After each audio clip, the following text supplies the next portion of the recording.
Nous sommes dans la quinzaine du commerce équitable et c'est évidemment l'occasion de parler du juste prix payé aux petits producteurs agricoles, qu'ils soient à l'autre bout du monde ou en France, parce que vous savez peut-être que cette année, on célèbre les 10 ans de la démarche Paysans d'ici. Et pour en parler, eh bien, nous sommes avec Christophe Hébrard. Bonjour Christophe. Bonjour. Alors, vous êtes le cofondateur d'Etikable, c'est une coopérative qui est elle-même en lien avec 90 coopératives de petits producteurs, qui soient donc dans les pays du Sud ou qu'ils soient en France. En deux mots, dites-nous quels sont les produits que vous vendez dans vos réseaux et qu'est-ce qui est équitable dans votre façon de travailler. Eh bien, la gamme de produits étiquables, c'est le chocolat d'abord, qui correspond à 50% de nos ventes quand même. Puis après, le café, le thé, le sucre, les produits à base de fruits tropicaux, de jus de fruits, de compotes, etc. On a, à un moment donné, fait l'effort de développer des produits entièrement fabriqués par des coopératives de producteurs.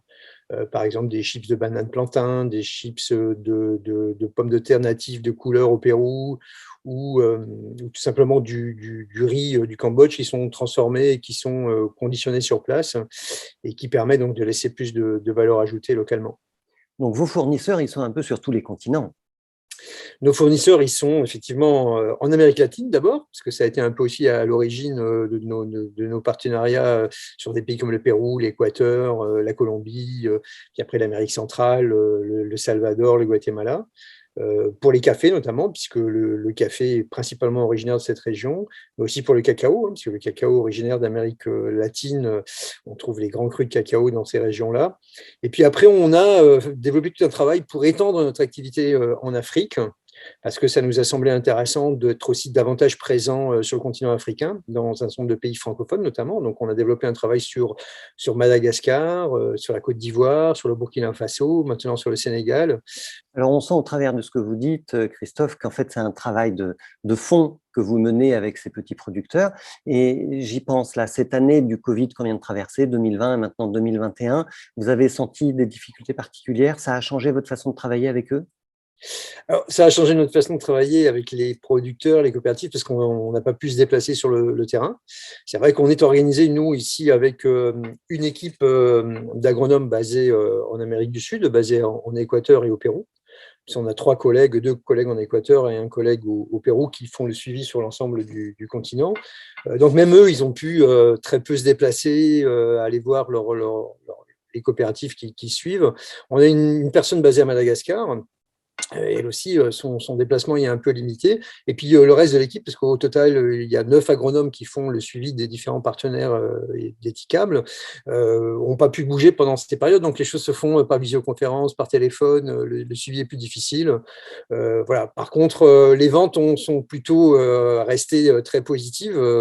Etikable a plutôt vendu beaucoup dans cette période, puisqu'on vend en supermarché, et comme vous le savez, c'est plutôt les gens qui ont des marchés destinés aux restaurants d'entreprise, etc., qui ont pâti de la crise.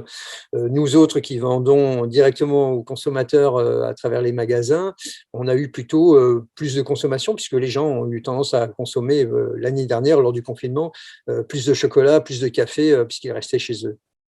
Alors, on parle beaucoup depuis le début de cette interview de ce qui se passe à l'autre bout du monde, dans les pays du Sud, mais la démarche Paysans d'ici fête ses 10 ans. C'est une démarche de commerce équitable Nord-Nord en solidarité avec les producteurs français. Quel est le bilan de cette démarche que vous faites après ces 10 ans? Eh bien, après ces 10 ans, évidemment, la gamme s'est étendue. Notre ambition était au départ d'adapter la démarche du commerce équitable sud à des producteurs français, parce que dès le départ, on nous disait, et nos paysans d'ici, ce serait intéressant d'en faire du commerce équitable. Le contexte montre bien que le commerce équitable est pertinent avec des producteurs français. Bon, en 10 ans, on a fait du chemin en tant qu'équitable, mais l'ensemble du mouvement du commerce équitable aussi, puisqu'il y a eu quand même la loi d'économie sociale qui a précisé ce qu'était le commerce équitable et qui l'a notamment orienté aussi vers les producteurs du Nord. C'est-à-dire qu'au départ, le commerce La équitable, loi de c'était 2014, hein. la loi de 2014 indique que le commerce équitable peut être également avec des producteurs du Sud, donc ça ouvre de nouvelles portes. Il y a eu plusieurs labels qui se sont créés également dans cette période, et donc il y a eu quand même beaucoup d'initiatives. Alors, C'est vrai dites-nous, que quels sont les labels dans lesquels on peut vraiment avoir confiance en matière de commerce équitable? il y a un label celui d'EcoCert qui s'appelle Fair for Life, qui fonctionne avec les producteurs français. Il y a un autre qui s'appelle Agriéthique, qui est une initiative purement française. Nous avons fait l'option du label Bioéquitable en France, qui est un label nouveau, qui a été créé avec des producteurs qui travaillaient historiquement avec Biocop et avec Éthicable. Donc, on a créé ça avec une trentaine de groupements de producteurs bio français. On considère que c'est un label plutôt exigeant, c'est-à-dire que c'est un peu la façon de travailler d'Éthicable ou de Biocop. Et alors, ses principales caractéristiques, par exemple, c'est quoi? C'est le choix de travailler avec des groupements de producteurs et non pas avec des individus, ce qui est quand même quelque chose d'important. C'est-à-dire l'idée de dire l'action collective, le renforcement d'organisations de producteurs, c'est un objectif important. Vous restez dans l'esprit coopératif, hein. Parce qu'il est porteur de développement, il est porteur de développement sur les territoires. L'impact du commerce équitable, ce n'est pas seulement un prix, mais c'est aussi cette structuration, cette capacité d'une organisation de producteurs coopérative. C'est évidemment les règles du commerce équitable, c'est-à-dire un prix minimum garanti, un prix rémunérateur, un fonds de développement qui permet de financer des projets collectifs. Ça, c'est un peu l'historicité du commerce équitable.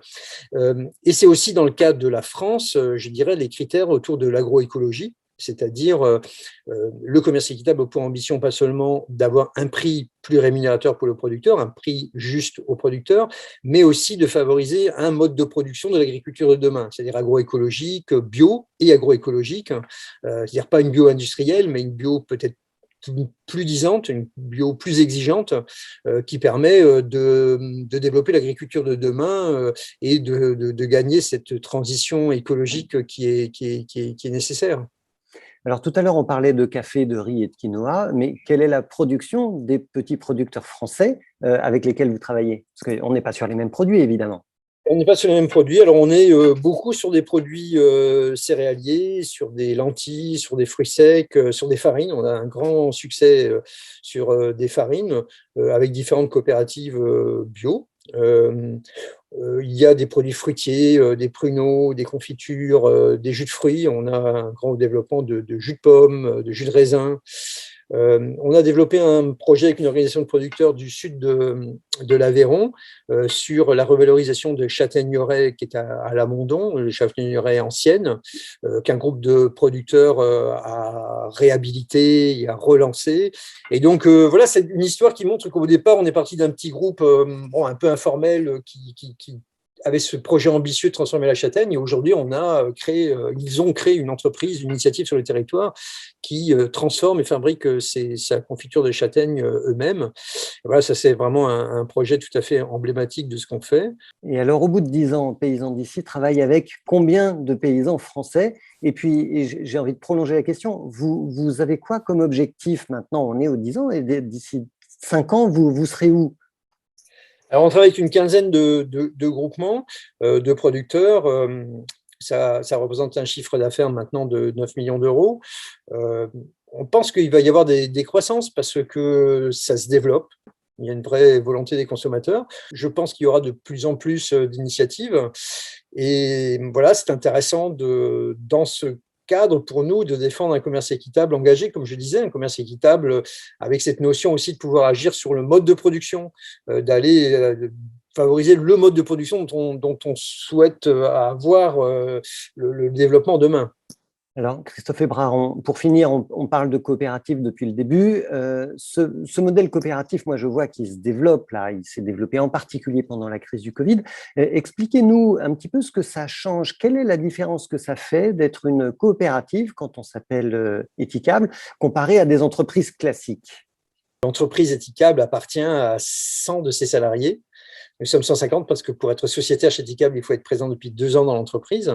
Donc, les patrons, c'est les salariés, hein, c'est ça? C'est les salariés, ils sont les patrons et les propriétaires. Donc, c'est eux qui, dans les assemblées générales et dans les différentes instances, définissent la politique, les stratégies. Par exemple, on a développé un projet emblématique dernièrement qui était la mise en place de notre propre chocolaterie sur notre site de Florence dans le Gers, qui va rentrer en production bientôt, qui correspond à un investissement quand même important. Et donc, un projet comme ça, il faut convaincre pas seulement les banquiers, mais il faut convaincre aussi l'ensemble des salariés. Ça demande beaucoup de temps, de réflexion, d'implication de chacun, parce que ça change le quotidien. Et bon, voilà, c'est toute une aventure, effectivement, d'imaginer des projets collectivement et de prendre des risques collectivement. Puis après, c'est aussi l'ambition de créer un outil qui soit au service du commerce équitable, de la collectivité. Nous avons été 3 personnes à avoir créé cette entreprise au départ, mais voilà, le jour où nous la quitterons comme tout le monde, en prenant notre retraite. C'est pas un objet de spéculation, hein. C'est vrai que dans beaucoup d'entreprises aujourd'hui, dans l'alimentaire, sur des secteurs un peu dynamiques, comme ça a été le cas, nous, dans notre production bio, voilà, il arrive souvent que les créateurs des entreprises, revendant leur entreprise à la fin de leur parcours, font d'importantes plus-values. Dans le cas du Scope, non. Dans le cas du Scope, les créateurs se retirent, les salariés continuent, et c'est un outil qui est pérenne et qui est là au service du développement de l'économie sociale et qui n'est pas revalorisable en termes de plus-value pour les fondateurs, on va dire. Voilà, le modèle coopératif, le commerce équitable, 2 façons de faire de l'économie autrement, de redonner du sens à l'économie. Merci beaucoup, Christophe Hébrard, pour votre témoignage et très bon anniversaire pour les 10 ans de Paysans d'ici. Merci. Au revoir.